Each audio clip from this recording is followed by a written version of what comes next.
Hey everyone and welcome to another video guys, and today we're going to be talking about how to improve skirmishing. And the reason I really wanted to make this video is because generally the generic terrible advice you get when it comes to improving upon skirmishing is look at the review, don't make that mistake again, look at the review again, don't make that mistake, take that better fight, don't use your flash like this. And it's very boring, it takes a very long time to improve like this. I'm not saying that you don't improve like this, but it's a very elongated process. Yes, if you play hundreds of games and you review this again and again and again, internalize your painful experiences, sure, anyone's going to improve at skirmishing.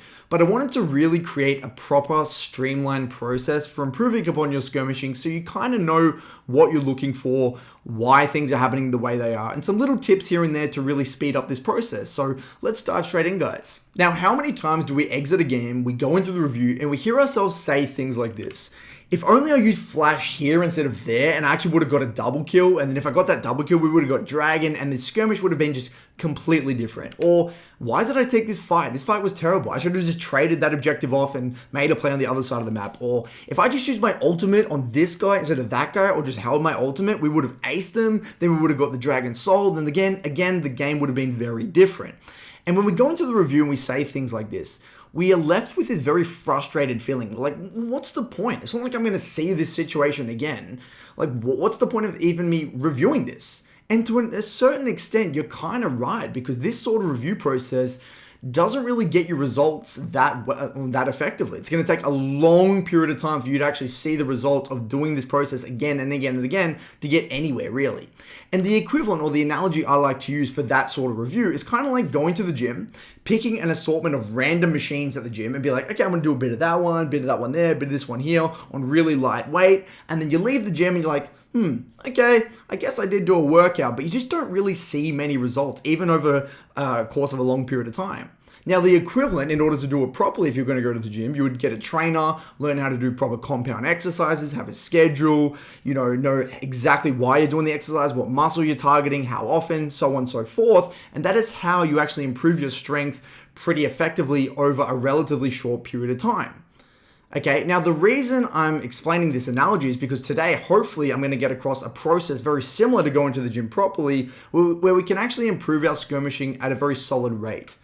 Now, the reason I'm so passionate about this is because ever since, I would say, around Season 7, skirmishing has gotten more and more impactful, more and more important for winning games, especially in Diamond Plus games. I would say Season 7 was around the season where people realized that, especially in high elo, that they basically determined whether that game was a win or loss. If you go playing Korean solo queue, when I went to Korea, skirmishers were left, right, and center. If you couldn't skirmish, you just lose the game. Now, when reviewing a failed skirmish, generally the problem falls into one of the following categories. The first one is misexecution. Now, an example of this is just simply missing a skill shot, shooting it in the wrong direction, or just simply missing the target, failing a flash, mistiming CC, etc. And this is generally when you know exactly what you need to do, you actually have the right idea, but you simply just fumble it. You misclick, you just do the wrong thing. And this is actually a very good problem to have. And don't worry, we're going to go plenty in detail in reference to each and every one of these problems. The second one is failing to recognize the fight was already lost from the beginning. Another relatively common problem, an example of this would be willingly walking and engaging into a losing fight. You don't know in the moment that it's a losing fight, but you're actively taking a losing fight. Relatively common. Now, the third one here is failing to understand your role in the fight itself. And what I mean by role is essentially your job. What is your job?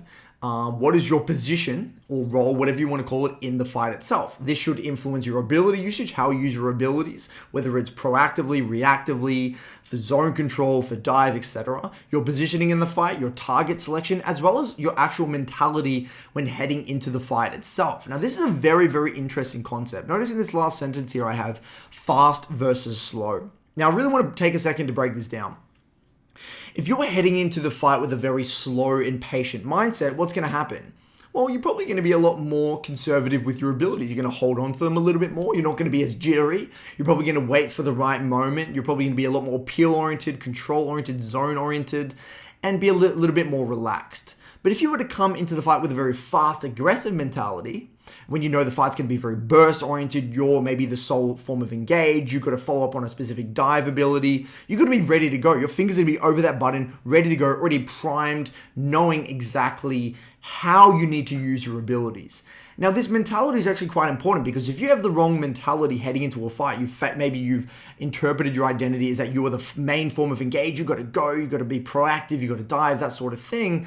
This might actually be game losing in certain situations because you might actually have had to play the fight very differently. You might have had to play slower, peel, and take a much more extended, more patient approach to the fight itself. And we're going to talk about this and show examples, but this is quite an interesting topic. I might actually make a separate video on in the future.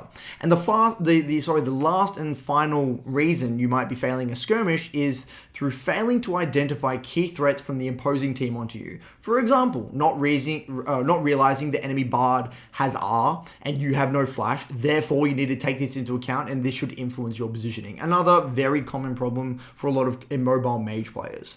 Now, knowing which problem you face is crucial because it dictates what steps you take within the review process. If you're just trying to blindly improve at every single aspect at the same time, again, going back to that gym analogy, you're just going to be trying to work out every part of your body at the exact same time, and you're really not going to be able to get anywhere over the long run. It's going to take you a lot longer to improve. Now, let's actually take a look at ways to improve upon each of these specific problems. And the first one is misexecution. Now, one thing you need to understand about this specific problem is that it's a natural part of the process. It's actually a very good problem to have.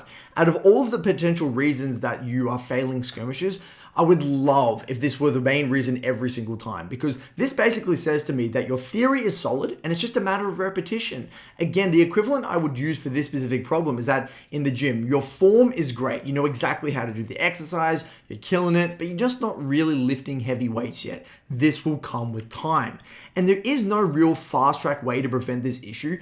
But if it is a common occurrence, guys, then it is likely a micro issue in which I'll go back to champion mastery and get very specific about the identity of each specific ability. Now, if you're unsure about what this means, if you go back to my champion guides, especially my recent champion guides, I have a slide called ability identity.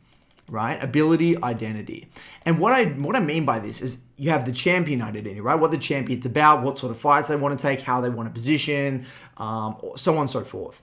Now, inside of the champion identity, you actually have ability identity, and you can get very detailed about the differing ways you can use an ability. Now, sometimes if you're failing micro, and we're going to show an example of this in a second, sometimes it says to me that you don't really understand what the purpose or the intention of this ability is or how it's meant to be used. So I'll kind of go back to basics, really try and think about the abilities, go into the league wiki, look at the details, and maybe get someone else to coach or take a look at the way you're using your abilities and get a better understanding of it. This is only if it is a very common occurrence. Now, quality of clicking and character control also might come into account here, but again, this is something that will come with time. But if you really feel like this specific part of your micro is a problem, then I would refer to my How to Improve Micro video on my YouTube channel. Now, one thing we need to remember, guys, only around 1/5 of fights, I would say this problem is apparent. It's actually relatively rare. It's not very common at all. It's quite unlikely this is the reason you are losing your skirmishes. It might be a little bit prevalent, right? It might exist. I'm not saying it won't exist, but most of the major skirmishes, this is not going to be the main reason, all right, guys? It'll be one of the other reasons that we're actually going to cover in a second. Now, here we're taking a look at misexecution. So Lee Sin, we're in the same game actually as Galio. Lee Sin is walking into the top side of the map right now. We walk into the drop brush, and this Twist of Fate ends up phase checking. We miss the Q. I think we probably could have CC'd the Twist of Fate a little bit better by holding down our W then Eing. Then that would have allowed Lee Sin to land the Q. Then things might have been very different here. But we go in. Twist of Fate uses your stopwatch. We back up a little bit. And we see the Lee Sin go in onto the Twist of Fate here. And then he ends up dying. And we just trade 1 for 1 here. Now, looking at this, you may say, well, what's the misexecution? And if you get into the details, this is very nitpicky, but at the end of the day, it still is misexecution. I truly believe that if Galio here actually used his ultimate quite a little bit earlier, he would have got the knockup as soon as they walked into the brush, and then Cho'Gath actually would have been chain CC'd with the Lee Sin kick, and then Cho'Gath wouldn't have been able to land the Q onto the Lee Sin. and then Lee Sin probably would have been able to W back to Galio, or maybe would have been able to get out of this queue here because it would have been a lot later. Then maybe it would have just been a clean 2 for 1. And maybe I'm stretching it a little bit here, but the premise is still the same. It was misexecution. It was mistimed CC. He was too late on his R. He delayed it for no real reason. Right? So when looking at the slides here, what do we have? We have getting specific about the identity of each ability, and we have quality of clicking and character control. It's definitely not quality of clicking and character control whatsoever. It was nothing to do with that. It was specifically about the identity of each ability. Now, maybe he hasn't actually used the ability in this fashion before. This is a very creative way to use the Galio ult, because if your teammate is actually in the brush, the radius actually doesn't show up, and they don't even know they're walking into a Galio ult. So it would have been a really effective way to chain CC. So, this is something that he can get into the review with, but as you can see, it's a pretty good problem to have. It's not the end of the world. It will come with time. As you really start to play your champion more, get a lot more champion mastery, it will become a lot easier over time. And this, again, is a very uncommon problem. Now, when it comes to taking lost fights, this problem can actually be due to a whole host of reasons. The first one here, or one of the potential reasons, is playing without intensity. If you feel yourself playing very sluggish, you're coming home from a big day at work, you're very exhausted, you're trying to force a few games in, generally, this is going to mean you're likely going to be taking a lot more lost fights, or the likelihood of you taking lost fights is probably going to go up. Good quality processes, playing well rested, eating well, exercise, playing in games of 3 blocks, all of these sorts of things can really time this up. If you find yourself compensating a lot, like you're compensating for a lot of other people's poor mistakes or lost fights, that sort of thing, then this is a sign that playing without intensity is likely one of the core reasons this may be happening. The second one here is failing to use lull states to identify win conditions and how you can actually kill the enemy nexus. Every single lull state, both large and small, you need to be constantly reminding yourself, how am I going to win this game? What is my role in the composition? What am I meant to be doing here? How do I win the game? Do I play around my bot lane? What's the next objective? Who are the weak members, strong members? Constantly using these lull states to increase the quality of your decision making. If you do not do this, you're going to find yourself one day or in one game, there's going to be this random skirmish happening in the river, boom, you're going to go. And the reason you take that fight isn't because you don't know it's a bad fight. It's more because you don't have a reference point to able to decide whether that fight is good or bad in the first place. Okay, very important. The third one here is not reacting fast enough to new information throughout the game. Now, I've noticed within my mid lane academy doing coaching sessions between gold to diamond 4. This is probably the biggest reason why I see a lot of people take lost fights. They're not quick enough at identifying new information and filtering that in and actually coming up with a better quality decision. They're just too slow at it, and it will come with time, but it is something you need to get on top of very early on when you're getting into the reviews and climbing, especially through Platinum. You need to be obsessed about any new piece of information. Flash timers, item purchases, ultimate cooldowns, positioning, someone getting chunked out, someone going back to base, getting obsessed with all these little details because they add up when it comes to identifying a good and bad fight. Next one here is not having a clear enough picture of your own champion's identity. Pretty self-explanatory. If you're playing a new champion, you don't really have 60 or 70 plus games on your champion already, you're going to find yourself going to a bunch of lost fights because you just don't know what is a good or bad fight for your champion. Next one here is being tilted, not accepting reality, and just being okay with making a sacrifice. A huge part of playing League and being successful over the long run and actually knowing whether a fight or whether you should take that fight or not is you actually being very level-headed and understanding the reality of the situation. Understanding that you cannot take that fight because of X person being behind, I don't have ultimate, these people are behind, we got to trade that objective, do something else. But if you're tilted, you're not really going to get into the details, you're going to be delusional, you're not going to accept reality, and you're going to find yourself taking a lot of poor fights. You've got to be okay with making a sacrifice. Another one here, failing to understand the concept of trading sides of the map. Again, if you don't understand or you don't see this as an option, and this is actually super interesting here. I want to riff off this a little bit here. I've noticed a lot of people take bad fights purely because they don't know any other alternative. And this is what I'm trying to get across here. They think, okay, this fight, this is it. This is the only thing I can do right now. That's what they in the moment, that's what they genuinely believe. But if you realize, okay, I don't have to take that fight, even if, it's very risky, This is a bad fight. You identify that as a bad fight. It's okay. I can maybe go top, take their jungle camps. I can get vision on the other side. I can go for a tempo reset. I can dive top lane. I can trade sides of the map. Give that side of the map. I get that side of the map. If you actually process this as an option, you're going to find yourself being a lot more okay with saying no to these very bad lost fights. Now, I'd say this problem is relatively common. I'd say it makes up at least 25% of failed skirmishes. These kind of fall into that category. If it is a recurring issue, then I'd look into your lol state usage first and all your processes around identifying win conditions. Very, very important. You take a look at those specific things. So here we're taking a look at an example of taking a lost fight. So to just give a little bit of context here, what do we see? We see that Akali is very strong on the top side, has no ultimate. Bot lane is going relatively even and actually has no sums. And Lee Sin is coming out of base. We're actually relatively strong. We're 2-0 right now. We actually have everything. We even have flash and ultimate. So things are looking relatively good, especially on the top side of the map right now. Now in a second, Lee Sin actually starts the dragon. But what do we see in bot lane? Miss Fortune just got chunked out. Has no resources, actually has to base. Then the Lee Sin gets collapsed on. We go in, we ultimate, and we try to make the best of this good situation, or this pretty subpar situation. Lee Sin ends up dying. We end up having to blow flash on the back end here. I think Lulu just gets one shot, and it's not looking good here at all.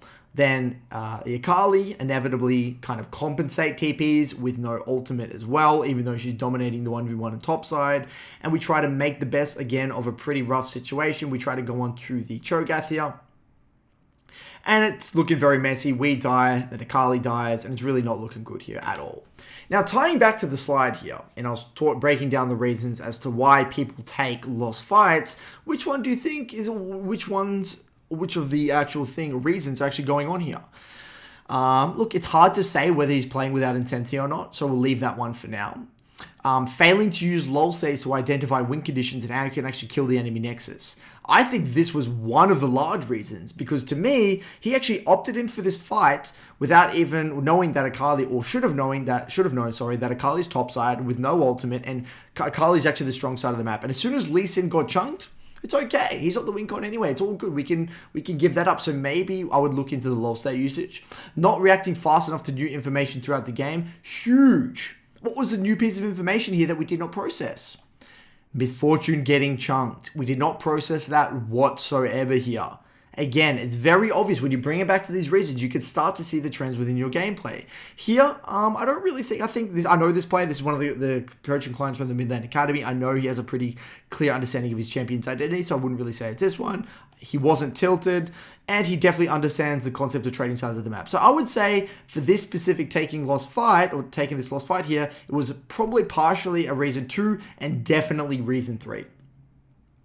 And this is, again, the process that you can go through when identifying why you're taking these lost fights. Now, believe it or not, failing to understand and identify your role in a comp is the most common problem when it comes to poor skirmishing. And when identifying your role, the process actually begins right at the loading screen. You must have an initial hypothesis and update it across the game as the events unfold. For certain champions like Echo, Galio, Twisted Fate, you have a very flexible identity. You can play dive, you can play peel, you can play flank. All of these can be optimal in certain games, and in other games, it can actually be game losing. And in order to actually identify your role effectively, you need to know who is strong, what sort of champions are on your team, what sort of champions are you actually versing, and the game state itself. I'm going to show an example of this in a second.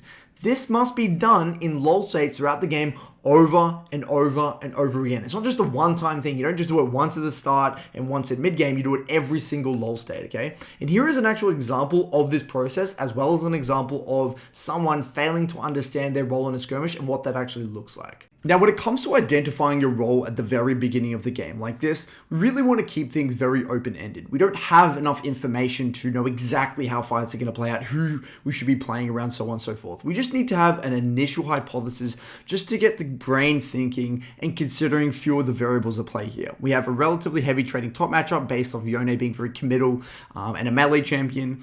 We have a level 6 oriented jungler, can't really do much pre-6 versus Vi, who's very active in the early game with Halo Blades. We have a very solid 1v1 matchup, which is relatively heavy trading, again, melee versus melee. And then bot lane is incredibly spicy, Varus Leona versus Twitch Morgana. And based off the way that lane plays out, I think that it is Twitch and Morgana favored, at least for the 2v2. But when they start to get level 6, or if Rengar starts to hover bot, or maybe we hover bot, that can get very chaotic very quickly. So a few things that's going through my mind right now. I'm probably going to be holding my ult for the Varus and Leona ultimates and trying to stack my ultimates and really punish this immobile AD carry. I want to avoid the Vi in the early game, maybe play around my Rengar's level 6, and then maybe look to snowball my bot lane, leave top on an isolated 1v1 and play through them and really kind of play that front-to-back teamfight style. Okay, now if we fast forward into the game when we have a little bit more information, and this is something you want to do again and again and again throughout the LoL sets within the game, we need to update our hypothesis or update our theory about how we're going to play fights, how we're going to win the game based off new information. Now, this is 10 minutes 30 into the game, and what do we see? Bot lane is very far behind. We have a 0-3 Varus and a 0-3 Leona. Their bot lane is quite fed right now. Twitch is 5-2. But what do we see instead? Top lane's relatively even, probably slowly going to lose out to the Cho'Gath, at least for the immediate future. And then we have a very fed Rengar. We're fed and we have a fed Rengar, which means our mid-jungle is significantly stronger than the Zed and Vi. Now, given the way Rengar works as a champion, he's very pick-oriented. He doesn't really want to play an even fight front to back. He wants to play around his ultimate. I'm starting to think, okay, interesting. The sorts of skirmishes that I'm going to be looking for are played around Rengar's ultimate, played around Rengar's location. He's clear, waiting for him to come back on the map. Right now, he's clearing Krugs, probably going to look for a reset. Then I'll play around him. I don't really want to be looking for a reset without these ultimates as well. I'm probably still going to be playing around those ultimates, but mainly just playing around Rengar's location. I don't really want to be making a play top side by myself or even bot side by myself. I think it'd be better for me to play around this strong member of the team and play off his ultimate cooldown. So now, as you can start to see, I'm starting to assess variables. Does Twitch have flash? Does he have a stopwatch or something like that? I'm starting to see the amount of variables here that are going to influence my positioning in fights. What sort of fights are good and bad? What are the members I need to maybe avoid or the members that I need to play around? I'm starting to really absorb this information to bring this to the forefront of my mental stack. So when a skirmish does break out, or if I'm unsure whether or not I should attend a fight or how I should position in a fight or how I should use my abilities in the fight, this is going to really help speed up that process. And the more you do it throughout the game and the faster you get and the better you get at reviewing this process within your own VOD reviews in the post game, the more effective you're going to get at this specific process. Now, in this example here, we're taking a look at an example of someone failing to understand their role in a team fight. Okay, so if we press pause here, we actually take a look at the game state. We know Dragon is coming up in 5 seconds from now. He has a relatively strong bot lane. I would say he's a little bit ahead of the Tristana in terms of farm, but not in terms of itemization. Nocturne is all the way top with no TP. And I would say that in a front-to-back team fight, if we can somehow split the fight or play away from the Nocturne, I think it's actually going to be pretty good. I would say their strongest member is actually this Tristana right now. Now, in this situation, we're walking into the river early. We actually have control because we're here on the map a little bit earlier than the enemy. We have our Zhonya's, we have our ultimate, we have our Ignite. Now, one of the things when it comes to the things you need to understand when playing Fizz is that he's actually kind of similar to Echo. He has a very versatile identity when it comes to teamfights. You can play zone, you can play peel, you can play dive, you can play pick. There's a lot of different ways you can play fights. Now, with this situation, we actually see that we've got the control, and the Zac randomly engages. Goes onto the Fizz. Fizz just walks away here. Tristan is completely out of position. He whiffs the ult and kind of hesitates, doesn't really know what he's doing, and realizes he needs to peel back here. And then because their team has split so much, we end up killing the first two members, and then the rest of the fight is relatively easy. Now, I remember watching this fight, and I was thinking to myself, this is a hardcore misunderstanding of your identity or your role in this fight. This was an example of a fight where you just simply had to play peel and play the front to back team fight and use your ultimate as a zoning tool or a peel tool for your teammates and for your Ashe. Here, as soon as Zac engaged upon you and the I believe the Viego, what do we see? It's split. Tristana's out of the fight. Tristana can't walk in here whatsoever. You simply being here is enough to prevent this Tristana from getting into the fight. And we know Nocturne is not here whatsoever. So as soon as we see the fight play out like this, what should we do? there was actually a blue trinket, so the Tristana knows we're here. We should camp here. Then we should throw our ultimate backwards. Why should we throw our ultimate backwards? That's going to allow Ashe to chill, play the front-to-back team fight, abuse the fact that we have a split fight, because there's no way we're going to be able to land our ultimate onto the Tristana. And even if we do, it doesn't really matter, because she's out of the fight anyway, and we can't one-shot. She has W, and she's too close to the tower. This is a fight where we failed to identify, or we're not diving the backline here. We're actually meant to be playing peel. Zone, and then play peel. And we hesitate, like, what do we do? Do we zone the Trist? What do we do? And no, we just had to peel back a lot earlier than we did. It was okay. It wasn't terrible. It's not like we committed to the Tristana completely, but it could have been a lot cleaner. So if we go back to the slides here, what might some of the reasons be? So I don't think it has anything to do with the loading screen. I think it might have to do with our process of updating our hypothesis about how fights might play out as the events unfold. Sometimes this needs to be in the immediate, like right now. What is the new information that we're seeing? It might even tie back into the other side, how I spoke about how some people will take lost fights, where we're not actually quick enough to identify new pieces of information. But I feel like this is maybe a combination of misunderstanding your champion's identity, tying into this, not really understanding that your champion has a flexible identity in which you can actually play peel. I'm unsure. It might be a combination of both. Maybe he actually also failed to identify what champs he's versing. He actually doesn't have much threat on Tristana here. And those champions he's versing, what sort of champions he's versing, they're very committal. Once they're in, there's no escaping. Once Zac and Silas go in, they use their E forward, both of them use their E forward, there's no going out. So once they engage like that, if he had a really solid understanding of the champs that he was versing, maybe he would have identified, holy shit, what the hell? They're just going in here and Tristana's here and Nocto's not even at the fight. What the hell, I can just play pure and win the fight. So as you can see, there's a lot of layers to this one. This is a very complex one. This takes a lot of time to actually break down. But once you start to understand and really get into these details, again, you can begin this process of refinement. If you don't get very specific about what the problem is, again, you're going to run into a lot of problems in the long run. Now, failure to identify key threats is another incredibly common problem I see within my coaching sessions, especially for mobile mage players. If you're an Orianna main, Victor, Cassio, Syndra, etc., if you main any of those champions, this is likely going to be one of the core reasons you are failing when it comes to skirmishing. Now, again, it's literally as simple as utilizing the lull states to identify specifically what abilities do you need to keep tabs on. Okay, if you're in a mobile mage player, you might have to be pressing tab and literally bringing to the top of your mental stack, oh, okay, there's Nocturne R, there's Bard R, there's Camille ER. These are the key threatening abilities that just destroy my character. I can't play the game if those people use those abilities onto me. If you're an assassin, it might be lockdown abilities like Leona Stun and R, Nautilus R, Shen R, these very annoying abilities that can peel you off from the key carries on the enemy team. So what you need to do is literally bring them to the forefront of your mental stack. And this is going to really help when it comes to positioning in team fights, wave management, and overall just ability to maximize your damage in skirmishes.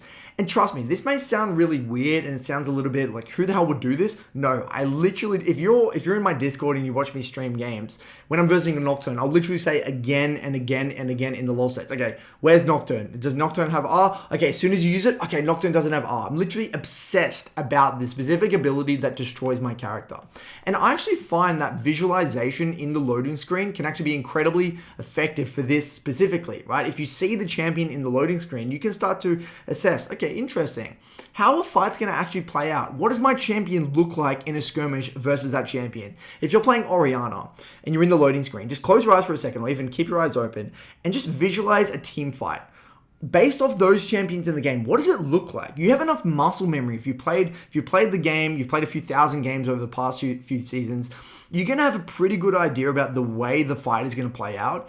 If you just simply visualize roughly what's going to happen, you're going to be able to identify, okay, that's a problem. I've died to that ability before. That champion is a pain in the ass. You're going to really be able to bring this to the forefront and really know exactly what you need to keep tabs on. Now, this last one here is understanding key threats. Now, this was actually an example from me playing in solo queue, and it's an example of me properly identifying key threats. And I noticed that the enemy team have a Nocturne, they have a Bard, and I'm shoving out the side lane. And I know that I don't have Flash, but notice how I'm not really scared. Why is it that I'm not scared? My team is hovering me. My Hecarim's here, my Karma's here. I know that even if Nocturne uses ult onto me, it doesn't even matter whatsoever. So Nocturne ultimates on me. I know that my team is nearby. Beautiful. They capitalize and we end up getting a nice little kill and blow the ultimate and flash from the Nocturne.